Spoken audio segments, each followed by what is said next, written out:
একটা সমস্যা কানে আসছে ভাই।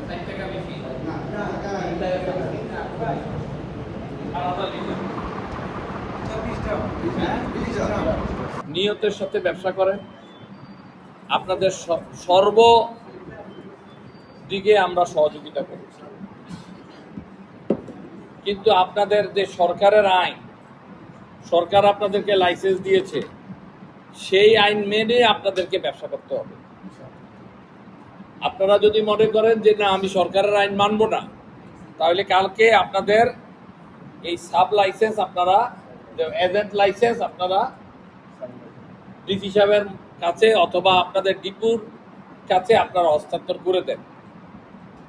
আপনাদেরকে সরকার 3 টাকা কমিশন দেয়, 1000 লিটার মাল বেচলে 3000 টাকা লাভ।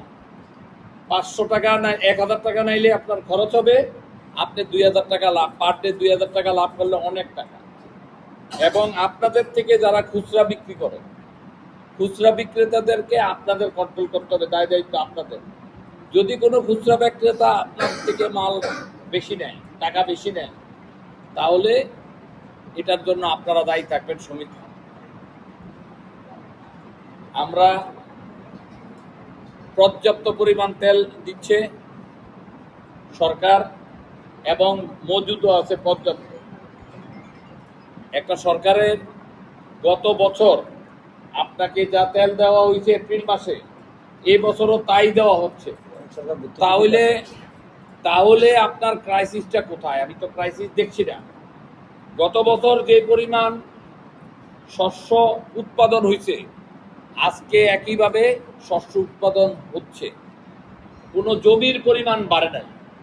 জমি একই আছে, শস্য উৎপাদন একই হচ্ছে, শ্যালো টিউবওয়েল একইভাবে শ্যালো টিউবওয়েলে পানি উঠছে। তাহলে আপনার অনেক জায়গায় শ্যালো টিউবওয়েলে বিদ্যুৎ দিয়ে পানি উঠায়, অনেক জায়গায় সোলার দিয়ে শ্যালো পানি উঠায়, এখন ডিজেলের থেকে কমে নিয়ে আসছে। সুতরাং আপনারা অন্তত সরকারকে ধন্যবাদ দিবেন, দেওয়া উচিত যে আমার যে পরিমাণ তেল আমি গত মাসে নিয়েছি, আমি এই পরিমাণ তেল এই মাসেও পাইছি। আপনারা কি কেউ কম পেয়েছেন কিনা এটা বলেন।